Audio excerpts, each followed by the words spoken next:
Hey everyone, hope you've had an amazing week.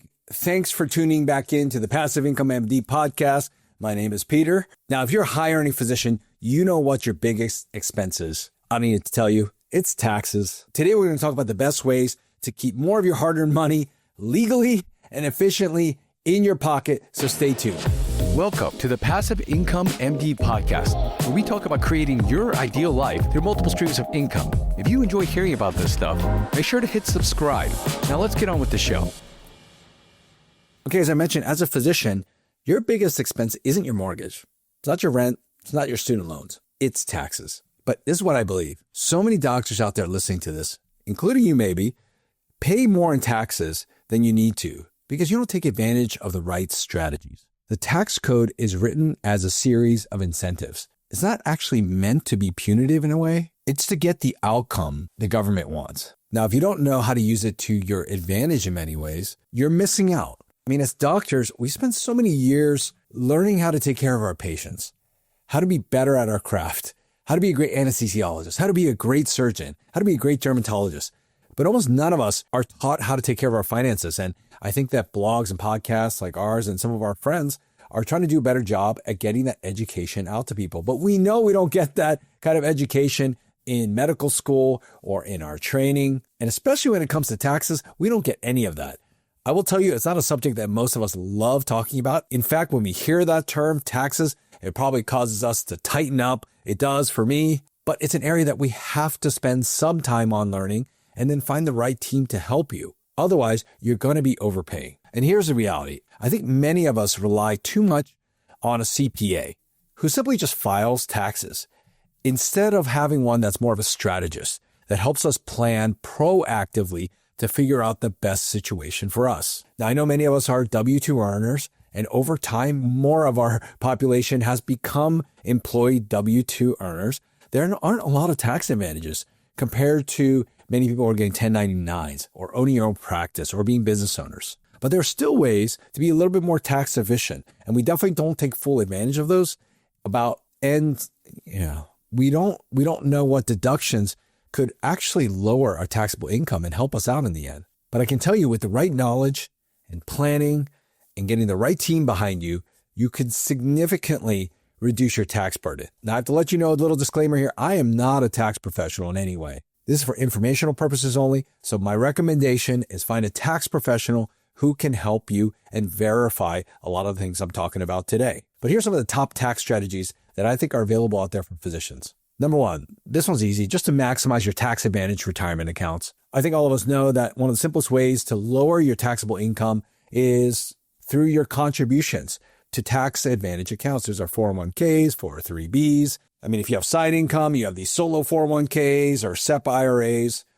Don't forget the backdoor. Don't forget the Roth IRA, or if your income is too much, the backdoor Roth IRA. There are ways to get tax-free growth or to get deductions based on the amount that you contribute to some of these investment accounts. Like every dollar you contribute pre-tax reduces your taxable income on these things. That's probably one of the easiest ways to get started. Now, if you get a little bit more advanced, I think you can start to leverage real estate and investing in this area for tax benefits. Real estate investing is one of my favorite ways to create income, not just for passive income, but because of its ability to be a tax shelter in so many ways. You probably heard of this thing called depreciation. What that means is that the lifespan of a building, the government sets it at a certain amount. You're able to count that as a loss towards your investments. Now, I will tell you, for most of us, this only counts as a passive loss. And in passive losses, it can't offset your day job or your active job income. It has to offset passive income. Passive losses offset passive income, and active losses offset active income. It's important to know that there's a distinction there. And so when it comes to passive losses, if you have passive income and gains, maybe a syndication or a fund is paying you distributions, or they exit and you've gone full cycle on one of those deals and you get a big payday at the end, those passive losses can offset that income. And if you don't use all the passive losses, they continue to roll over until you can use them. Now, many of you know there's a way for passive losses to offset active day job income. That's probably the holy grail of real estate investing in terms of getting it to maximize your benefit. And that's possible if you get something called REPS, R-E-P-S, or real estate professional status. Now, there's some conditions to that, meaning that you have to work in real estate more than you do in your day job. So if you're working full-time as a doctor, it won't work. But it's possible if you file jointly with your spouse can be the real estate professional. Maybe they work part-time, or your partner is at home. They can be the real estate professional status, and make sure you meet those conditions. And if so, you're able to take some of the losses on real estate and offset your day job income. It can be a powerful wealth creator for you at the end of the day. This can be a game changer. Another way is if you use certain structures for some of your side income. Many of you do consulting, maybe you do expert witness. You have other side hustles like telemedicine.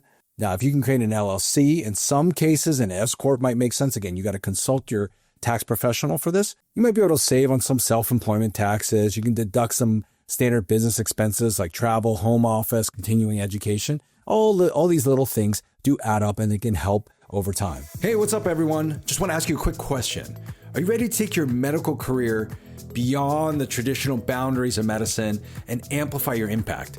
Well, I want to tell you about the Leverage and Growth Accelerator community.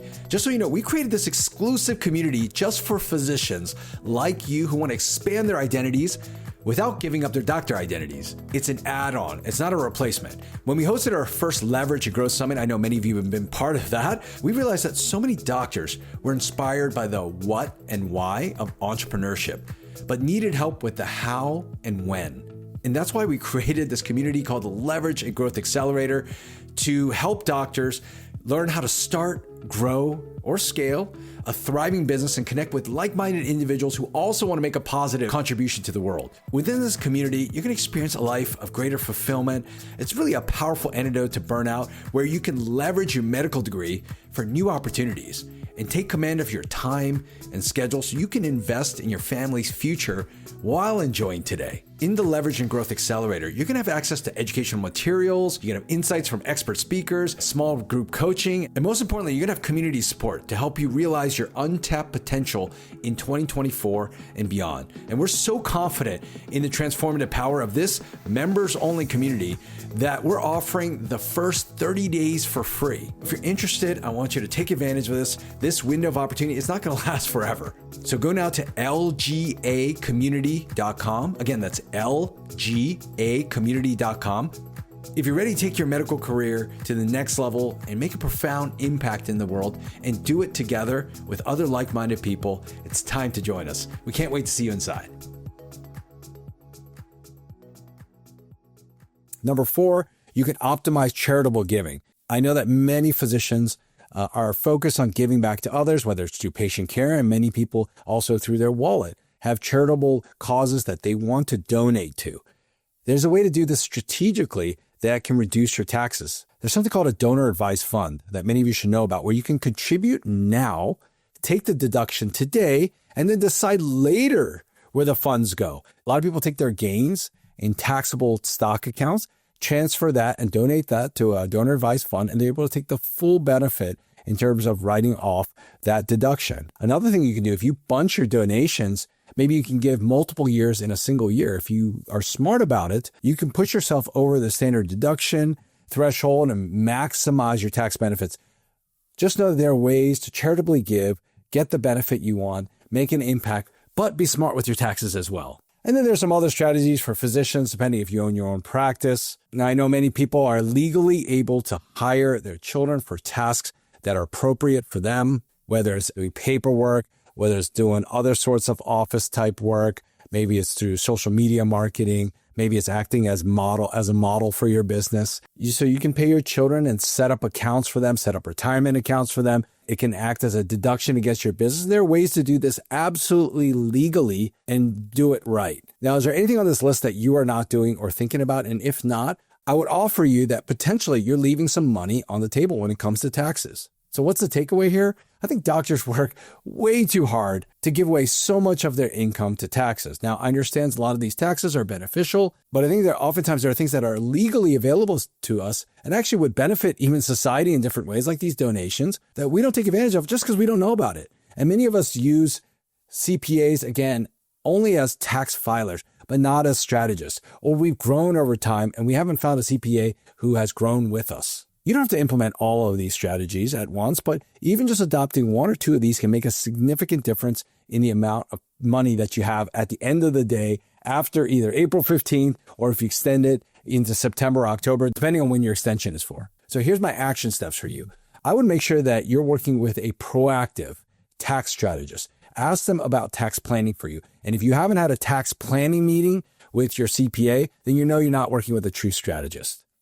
You don't want just somebody who files for you, but it helps you figure out a short-term and long-term plan when it comes to your taxes. I'd also consider looking into real estate investing or maybe a business or a better business structure if you have some side income.